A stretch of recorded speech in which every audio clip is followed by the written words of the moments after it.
Zorak had once been a feared warrior of the Varnak Alliance, a towering reptilian soldier with green-scaled armor, 4 strong arms, and eyes that could paralyze enemies with a single glare. But now, he lay broken and still in a cold metal bed deep inside the silent halls of the Theanine refugee. Medical station. The war had ended months ago, and while the galaxy moved on, Zorak remained trapped in a body that no longer obeyed him, paralyzed from the neck down after a final battle that left him crushed under the wreckage of a fallen ship. The station, orbiting the quiet moon in neutral space, had become a forgotten place itself, full of injured soldiers, political ghosts, and medical staff who worked only because they were assigned there. Zorak's own people had visited once, whispering something about honor and remembrance, and then they left him behind like spare cargo no one wanted to carry. Each passing day blurred into the next, with nothing but the dim hum of machines and the rare flicker of a malfunctioning light above his bed to keep him company. The other patients were either too broken to speak or too afraid to come near him. He was large and terrifying to look at, with his reptilian features twisted in what some thought was rage but was actually pain. The nurses ignored him, feeding him through tubes, cleaning him quickly, and then hurrying away. No one tried to talk. No one asked him if he was okay. To them, he was just a husk and echo of violence, a burden from a war that everyone wanted to forget. But that changed on the day the human arrived. His name was Elias Ward, a volunteer nurse from Earth, sent as part of a new humanitarian program. Elias walked in with a calm face and kind eyes, carrying a small tablet and a bag filled with simple supplies. And unlike the others, he didn't hesitate when he saw Zorak. He didn't flinch, didn't walk past, didn't fake a smile and then disappear. Instead, he stopped right beside Zorak's bed, pulled over a chair, and sat down as if they were old friends about to catch up after a long time. "Hello, Zorak," Elias said softly, as if he wasn't speaking to a war monster, but to someone who needed to be heard. Zorak didn't respond. He couldn't. His voice barely worked, his throat dry from weeks of silence, and his mind unsure if this was some trick or another brief moment of false kindness. But Elias didn't leave. He stayed for hours, talking about Earth, about how quiet space felt compared to his noisy city back home, about how his mother used to plant flowers even during wartime, about how people sometimes needed someone to talk to, even when there was nothing to say. Day after day, Elias came back, telling different stories, reading books out loud, playing old music from a small speaker he kept in his bag, and every time he greeted Zorak like a person, not a patient, not a body, not a forgotten relic of war. Slowly, something stirred inside Zorak, not his body, which still refused to move, but a memory of feeling seen, of being acknowledged, of mattering. The other nurses watched with confusion. Some whispered that Elias was wasting time. Others warned him that the Varnak weren't built for gratitude. But Elias didn't care. He adjusted Zorak's pillows, cleaned the corners of his eyes where dried skin cracked, and once, when the power flickered and the heating failed during a moon rotation, Elias wrapped Zorak in 2 extra blankets and sat beside him all night so he wouldn't freeze alone. For the first time in many weeks, Zorak tried to speak, and though his voice cracked and broke, he whispered one word: "Why?" Elias smiled, not in a mocking way, but with quiet warmth. "Because someone should." Those 3 words echoed in Zorak's mind long after Elias left for the night. He didn't know what it meant yet, but for the first time since the battlefield, Zorak didn't dream of war or pain or betrayal. He dreamed of the sun, of sounds other than screams, and of voices that didn't call him a monster. Something was changing, though he didn't yet understand how or why. All he knew was that a human of all beings was the first to treat him not as a weapon, not as a mistake, but as something worth saving. And in that quiet, lonely medical station, floating above a moon no one cared about, the first seed of something powerful had been planted. Not healing, not yet, but the beginning of a bond that would grow strong enough to shake the silence of forgotten places.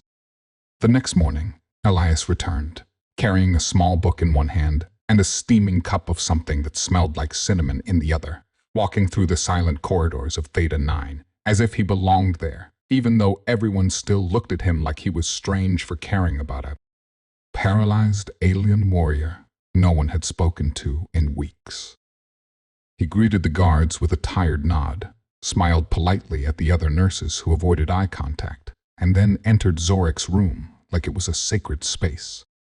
The Varnock warrior lay just as he had the day before, still, silent, eyes half open and glowing dimly under the room's flickering lights. But Elias didn't hesitate. He pulled the chair closer, placed the book on his lap, and began to speak in that calm, warm voice that made even the walls seem less cold. "Today, I'm reading something old," he said, flipping the pages, from a time when humans still thought stories could change the world. And as the first words echoed into the room, something subtle began to shift. Zorek didn't move, but his eyes locked onto Elias's face, studying the way his lips formed each word, listening closely, even if he didn't understand every sentence.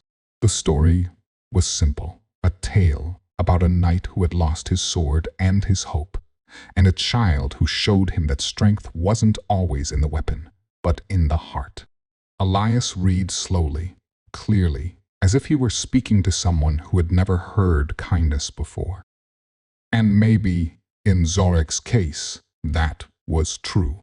The warrior had known orders, screams, commands, and cold silence, but never gentle words spoken, just to help him feel less alone. When Elias paused to sip his drink, he looked at Zorek and smiled. "You remind me of the night," he said. "Not because you're broken, but because you haven't given up, even if you think you have." That sentence hung in the air, like a spark waiting to catch fire. Zorek blinked once, slowly, as if those words touched a place inside him that had been buried under pain, pride, and abandonment. No one had ever spoken to him like that, not even his own kind. The Varnock honored strength and punished weakness, and in their eyes, paralysis was a curse worse than death. But here was this human, soft-skinned and fragile-looking, speaking to him like he still mattered. For the next hour, Elias didn't just read. He talked. He asked questions, even knowing Zorek couldn't answer. He joked about how the food in the station tasted like old boots, how the lights always buzzed like angry insects, and how sometimes the stars outside the window looked like frozen fireflies. Zorak didn't laugh, but something inside him stirred a flicker of thought, a whisper of a forgotten emotion. Later that night, when Elias had left and the room had gone dark again, Zorek replayed every word in his mind, memorizing the human's voice like a soldier memorizes a battle plan. He didn't know why Elias kept coming, or what he hoped to gain, but for the first time, Zorek wanted to survive not for revenge, not for glory, but just to hear that voice again, to be more than a shadow on a hospital bed. Over the next few days, something strange happened. Elias began teaching Zorak human words, starting with easy ones, light, sky, friend, and pointing to objects or gestures as he said them. "This," he said, placing his hand on his own chest, "is Mnias." Then he touched Zorek's arm gently. "You, Zorek." And though Zorek couldn't speak clearly yet, he grunted just enough to show he understood. It was the first sound he'd made willingly in weeks. Encouraged, Elias returned each day with more words, more stories, more moments of quiet connection. He even brought a small communication pad, an old device from the Earth fleet that translated neural signals into simple speech. It took hours to set up, and Zorak's weak mind barely registered the controls at first. But Elias was patient, guiding him step by step, until, on the 6th day, Zorak managed to form a single word on the screen. Why? Elias looked at the screen, then at Zorak, and for the first time, he looked a little sad. "'Cause I've seen what happens when no one cares," he said softly. "My brother came back from war like this, broken. No one helped him." He stopped speaking. Then he stopped breathing. The silence after that felt heavier than anything Zorak had ever known. In that moment, he realized wasn't here because of duty. He was here because of something deeper, something personal. It wasn't about saving a Varnock. It was about saving someone who still had a heartbeat. Zorak didn't know what to say, but he pressed the pad again, carefully. "Thank you." 2 words, slow and jagged, but real. Elias smiled, and for the first time his eyes shimmered not with sadness, but with something brighter. "You're welcome, warrior." That night, as Theta 9 spun quietly above the moon, with the stars blinking like watchful eyes, the two beings so different in form, history, and blood sat in silence, not as nurse and patient, not as human and alien, but as 2 souls who had found something neither of them expected in the middle of nowhere, a connection strong enough to begin healing what war had broken. And deep within the shadows of the medical station, where no cameras watched and no doctors cared, something unseen began to grow. Something that would soon wake the attention of forces that had long stopped watching. Forces that would not be pleased by what was unfolding in the forgotten corners of the galaxy. The room was quiet, dimly lit by the soft blue glow of the life monitors, and for a long time there was only the sound of Zorak's slow breathing and the gentle hum of machines keeping him alive. But something had changed, something real, something powerful, something Elias could feel in the way. The alien's eyes no longer stared blankly at the ceiling, but followed his every move with quiet awareness. That morning, Elias entered the room like always, carrying a new data tablet filled with stories and exercises. But he stopped in his tracks when he noticed a tiny movement Zorak's right hand, just the fingers, twitching ever so slightly, like a spark in dry grass. At first, Elias thought he imagined it, but when Zorak looked at him and repeated the motion again, this time slower and more controlled, Elias's heart raced. He rushed to his side, scanned the neural readings, and whispered, "You moved." Zorak blinked once, his eyes steady, and then used the communication pad to spell 2 words that made Elias feel like gravity itself had shifted. More coming. No one else had believed recovery was possible, not the doctors, not the military, not even the Varnock High Command who had already signed off Zorak as a lost cause. But Elias had believed, and now, against all odds, the warrior's nerves were slowly, painfully reconnecting. Over the next few days, those tiny movements turned into slow but deliberate actions. First, the hand, then the arm, trembling with effort, rising inches from the bed, falling again but stronger the next time. Elias coached him every moment, using voice, gesture, and even music to stir responses buried deep in the broken mind.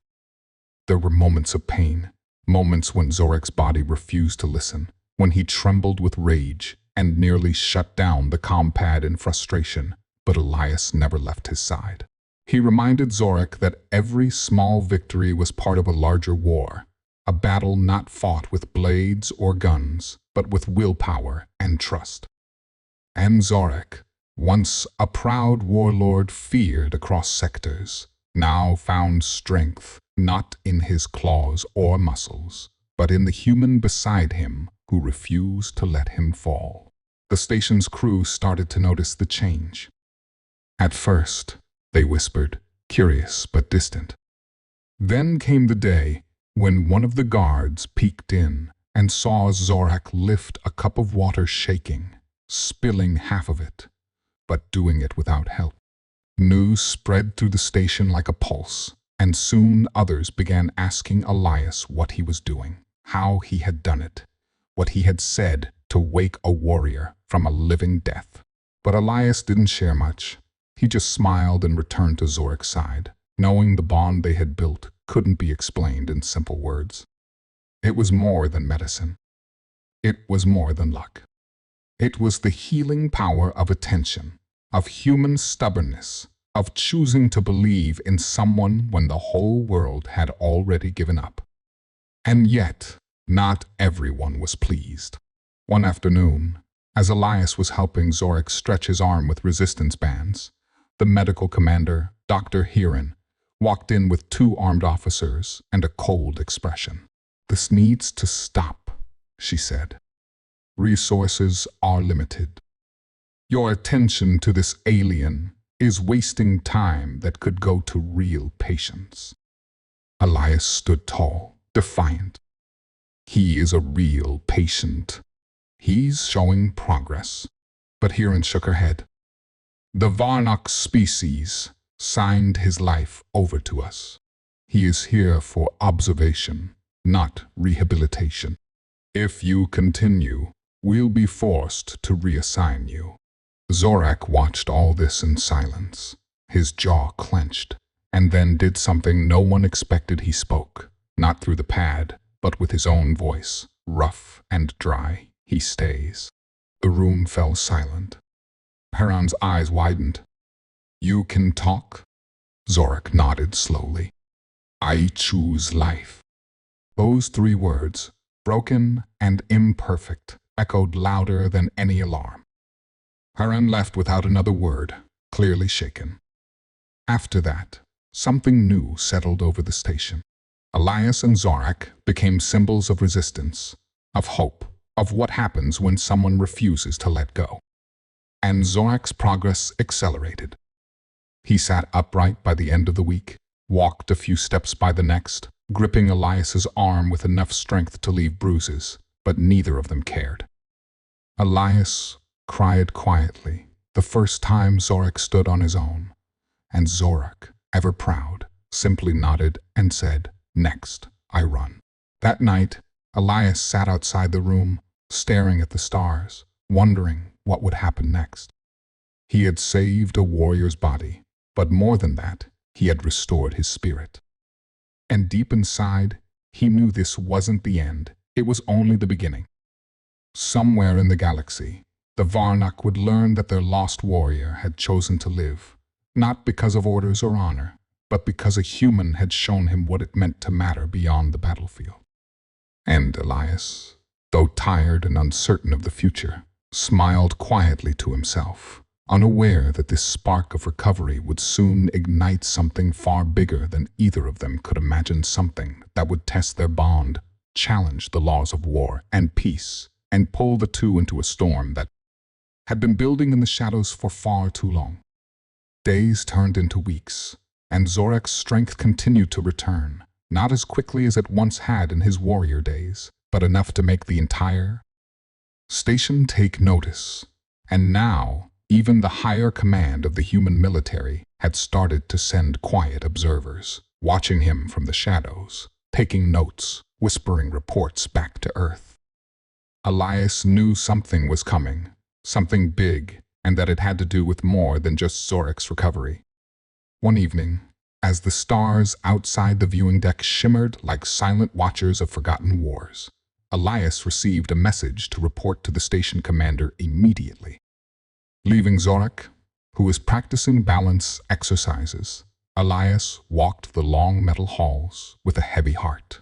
Inside the command room, he found Commander Ryland, a stern man with silver hair and a gaze sharp enough to cut steel, waiting with two unfamiliar officers and a secure file in hand. Without wasting time, Ryland slid the file forward.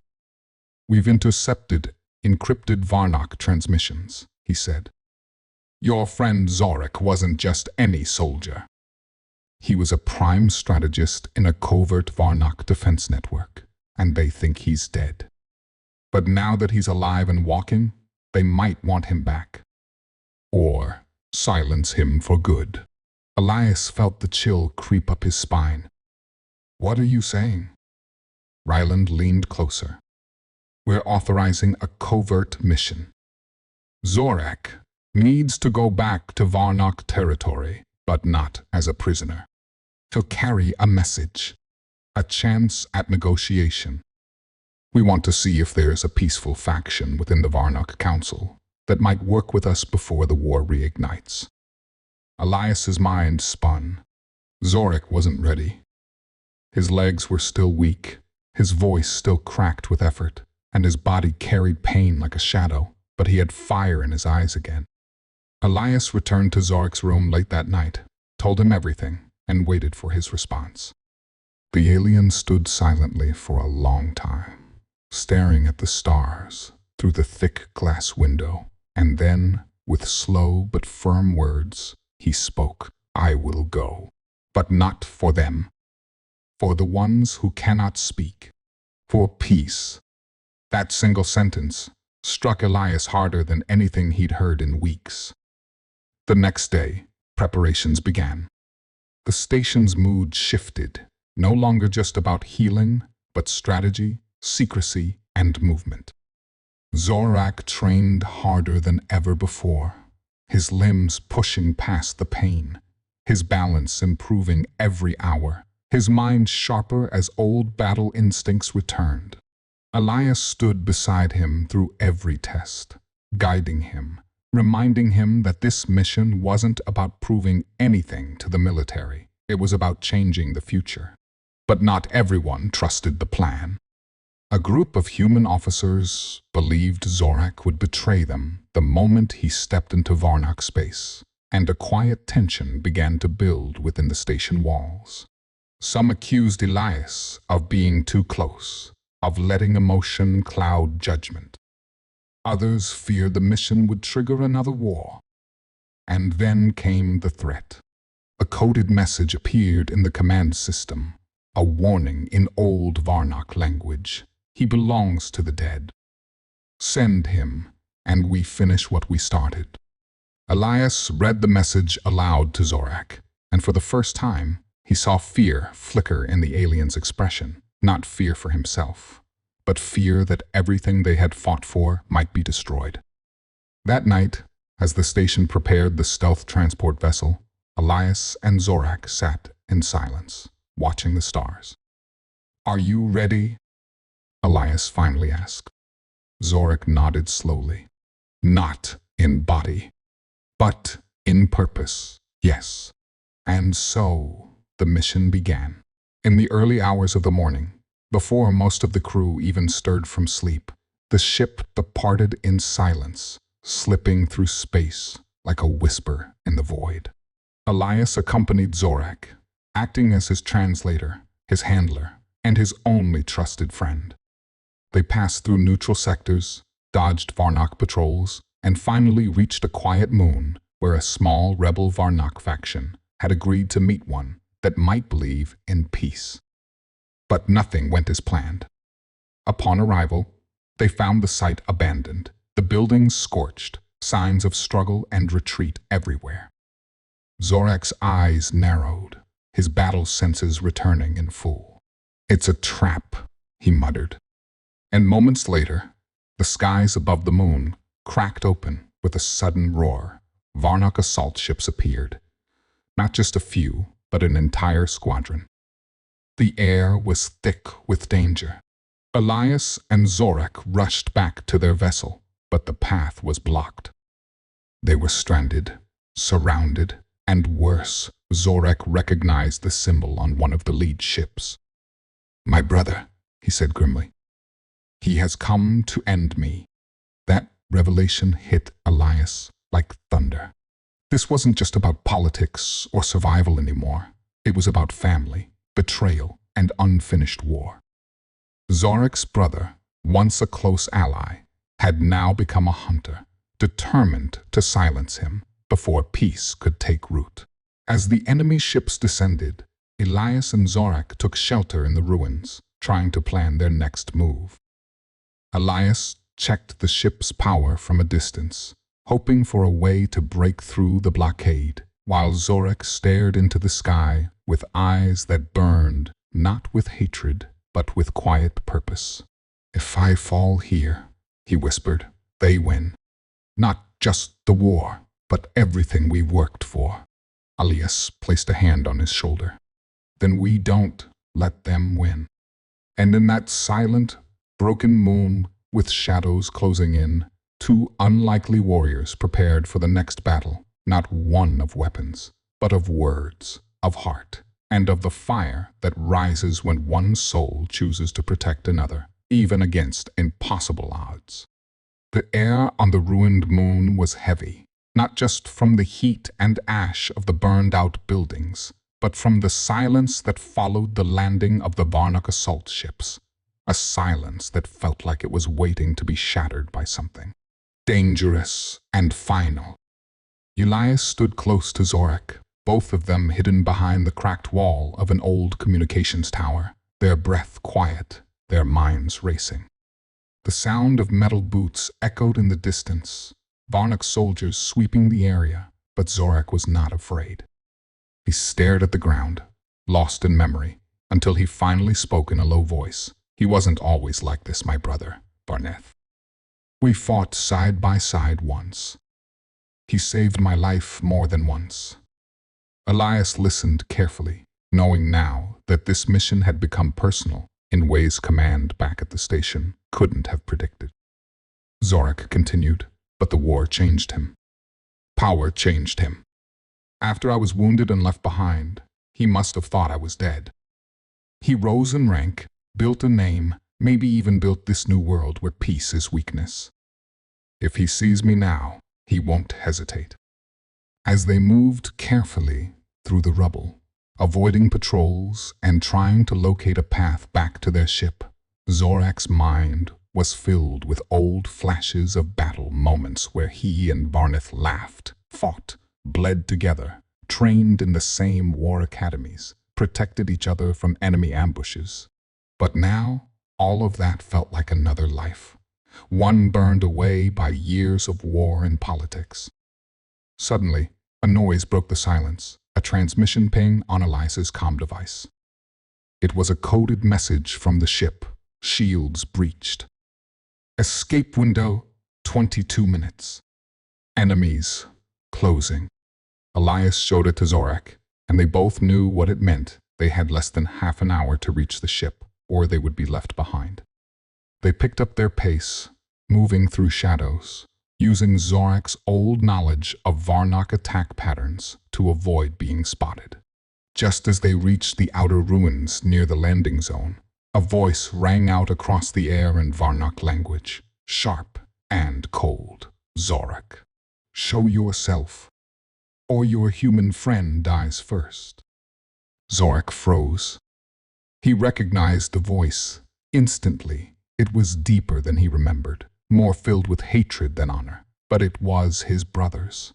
Against Elias's protests, Zorak stepped forward, revealing himself with his hands open, unarmed, standing tall despite the slight limp in his legs. A group of Varnak warriors stood ahead, weapons ready, and in the center was Varneth, taller, stronger, but with eyes that had no warmth left in them. "You should be dead," Varneth said, stepping forward. "I buried you in my memory. I rose above your failure. And now you walk again, dragging human weakness with you." Zorak didn't flinch. "I was abandoned, not dead. And this weakness you speak of is the reason I still live. This human didn't give up on me. He healed me. He reminded me who I was." Varneth laughed darkly. "You were a warrior. Now you're a ghost. You talk of peace. You've forgotten our purpose." Zorak's voice hardened. "Our purpose was never to destroy. It was to protect. You twisted it." Tension grew as the two brothers faced each other, the soldiers around them gripping their weapons tighter. Elias stood ready, knowing that one wrong move would lead to gunfire. Then Varneth raised his hand, and instead of ordering an attack, he removed his helmet, revealing a scar that cut across his face, one that Zorak instantly remembered giving him during a training match years ago. "You think you can come back from the dead and lecture me?" he said. "No, brother. You are not here to save anyone. You are here to be erased." But just as he raised his weapon, Zorak did something unexpected. He stepped forward, unafraid, and threw a small sphere on the ground. Smoke burst everywhere, and chaos erupted. Shots fired, shouts echoed, but Zorak and Elias moved fast, using the cover to escape toward the ship. Alarms rang, lights flashed, and the sound of engines powering up roared through the canyon.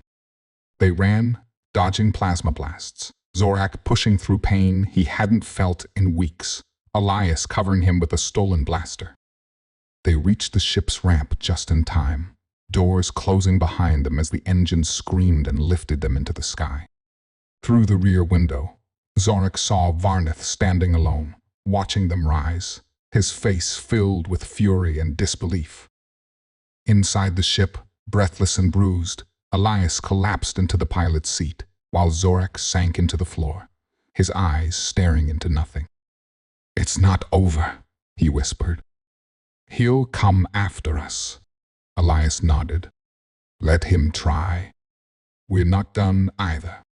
And as the stars stretched before them, the ship heading toward Allied space, the past they thought they had buried now burned brighter than ever, not as a story of defeat, but a challenge that had yet to be answered. The return of the past had only begun, and both brothers now knew that only one path lay ahead, one where truth, blood, and choices would collide in the final test of who they had become. The stars outside the ship shimmered quietly, but inside the cockpit, the air was filled with tension as Elias and Zorak prepared for what could be their final mission, not just to stop a warlord, but to change the future of two entire civilizations. After their escape from the ruined moon, the Alliance Command had received their message, but the response was not what they had hoped. The Council feared open war with the Varnock Empire, and many believed Zorak's story was too personal, too emotional to be trusted. Yet Elias knew something deeper had changed. Zorak was no longer just a disabled warrior or a forgotten soldier. He was now a symbol, someone who had walked through betrayal, pain, and healing, and had come back with a truth that could not be silenced. As they docked at a hidden rebel base near the edge of the neutral zone, Zorak stepped onto the platform with a new sense of purpose. Word had already spread through the underground networks. The ghost warrior walks, they said, and with him, the human who taught him to stand again. Small groups of Varnock dissidents, outcasts, and even human refugees began arriving to hear Zorak speak. He stood under a metal dome, lights flickering above him, and told them everything: the war crimes, the silence of leaders, the poison of pride that had turned warriors into tyrants. His voice was calm but firm, and for the first time, many began to believe that peace was not weakness, but strength that had been forgotten. Meanwhile, Elias worked day and night with rebel engineers, planning a last resort mission, a stealth infiltration into Varneth's command ship, not to kill, but to expose. They had hacked transmissions, stolen records, and even found recordings of Varneth giving secret orders to attack innocent outposts. If they could broadcast this to both Varnock and human systems, it could destroy his control and force the leaders to listen. The mission was dangerous. Varneth had increased security, and the Empire was hunting Zorak like a traitor, but time was running out. Finally, the day arrived. Elias and Zorak, along with a small team of volunteers from both races, boarded a cloaked shuttle and launched into enemy territory. The plan was simple: sneak onto Varneth's flagship during a fleet gathering, upload the files into the central beacon, and trigger a forced transmission across every known channel. But things went wrong fast. As they approached the ship, a patrol detected unusual movement, and red alerts flashed across their screens. The shuttle was hit with a disabling blast, forcing them to crash land inside a maintenance bay. Elias coughed through the smoke, helping others out, while Zorak grabbed a pulse rifle and led the team through the dark corridors. Every hallway was a battle of silence and speed, avoiding cameras, hacking locks, and taking out guards with non-lethal stunners. Zorak knew the ship well. It was based on older designs he had trained in, and his knowledge gave them a chance. Finally, they reached the command beacon chamber, just moments before Varnith's fleet-wide address. They connected the files, and as Elias began the upload, sirens wailed security had arrived. Blasts rocked the doors, and Varnath himself entered with a squad of elite guards, his armor dark and glowing with power. "So, this is how it ends," he growled. "With you, brother, crawling back to the system you once swore to defend." Zorak stepped forward, not with anger, but with clarity. "This is not the end, Varnith. It's the beginning. The truth will reach them now. Your lies, your orders, your crimes. They will see who you really are." But Varnith raised his weapon, aiming not at Zorak, but at Elias. "Then I'll silence the human first. Maybe that will bring you back to your senses." Before he could fire, Zorak moved with sudden speed, blocking the shot with his own body. He fell, wounded but not dead, and Elias used the moment to hit the final command. The beacon flared to life, and all across the Empire, screens flickered. Images, voices, orders, all of it streamed out like a flood. People watched in shock as Varnith's lies were uncovered, as innocents screamed, as forbidden footage revealed betrayals and secret attacks. Even within the flagship, soldiers hesitated, their loyalty shaken. Varnath looked around in fury, realizing control was slipping from his hands. He tried to shoot again, but his own guards stepped between him and the rebels. "You promised honor," one of them said quietly. "You gave us blood." They took his weapon, and in silence, Varnith was arrested by his own. As medics rushed in, Elias held Zorak in his arms, his wound deep but survivable. "You did it," Elias whispered. "You didn't just fight back, you gave them hope."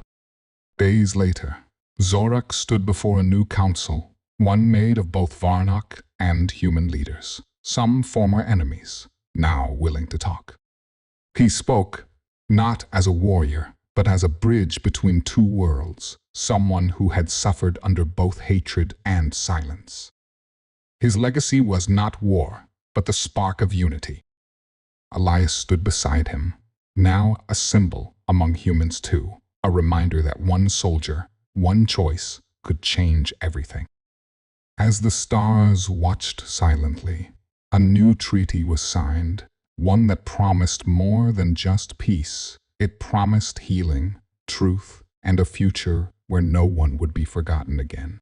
And thus, the legacy of two worlds began not with conquest, but with a human's hand reaching out to a broken warrior and finding the strength to build something greater than either had ever known.